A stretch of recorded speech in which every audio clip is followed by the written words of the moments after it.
Apple says privacy. That's iPhone. Google says your Android privacy on your terms. But which one actually protects your data and which one is just better at marketing? Let's break it down and see what's really being tracked on your phone. Apple makes most of its money from selling hardware, not ads, which reduces its incentive to monetize your personal data. Studies confirm iPhone apps generally include fewer ad trackers than Android apps, but tracking still happens. App tracking transparency forces apps to ask before tracking you across other apps and websites, and most people say no. Google's main business is advertising, which means Android is designed to collect data for building detailed profiles. Your searches, YouTube history, Maps location, Gmail activity, and Play Store usage all feed into that profile. Many Android phone makers add their own tracking systems, so data often flows to multiple companies. On an iPhone, you see permission pop-ups the first time an app tries to access something sensitive like your camera, microphone, photos, contacts, health data, Bluetooth, or notifications.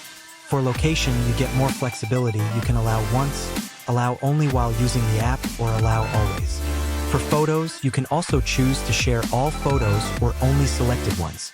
For most other requests, though, the choice is simply yes or no, and once granted, the access stays until you change it in settings. iOS also adds a unique app tracking transparency prompt that lets you block cross-app tracking. iMessage and FaceTime are end-to-end encrypted by default, and with advanced data protection enabled, even your iCloud backups and photos can be end-to-end encrypted. On Android, the privacy controls are more flexible across more permission types. Location, camera, and microphone can all be set to allow once, allow while using the app, or allow all the time. Photos and files can also be limited to this time only or while in use on newer versions.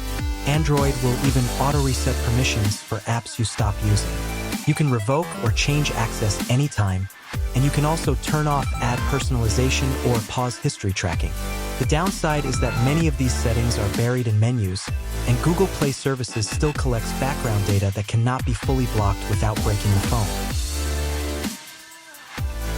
Both iPhone and Android collect metadata such as when you use your device, where you are, and which device model you have. On iPhone, iCloud services like Photos, Mail, and Notes are not always end-to-end encrypted unless you enable advanced data protection.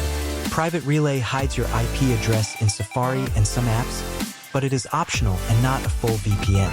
On Android, Google Play Services constantly runs in the background and cannot be disabled without breaking core features. Ads personalization is usually enabled until you turn it off yourself. No matter which phone you use, the biggest risk comes from the apps you install. If you use Facebook, Instagram, or TikTok, your privacy weakens whether you are on iPhone or Android. But if you use Android without Google services, with something like Graphene OS or Lineage OS, you can get stronger protection than on iPhone. In the end, your behavior matters more than the phone brand. The apps you install and the permissions you grant decide how private you really are.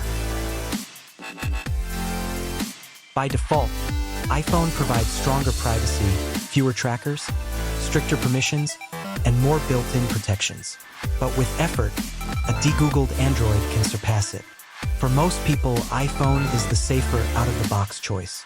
For privacy-focused power users, Android offers more potential control. The real question is not Android versus iPhone. It is whether you will take control of your privacy. Go through your settings, turn off what you do not need, and remove invasive apps. If you want to take back control of your data from Apple and Google, then watch the playlists linked in the description.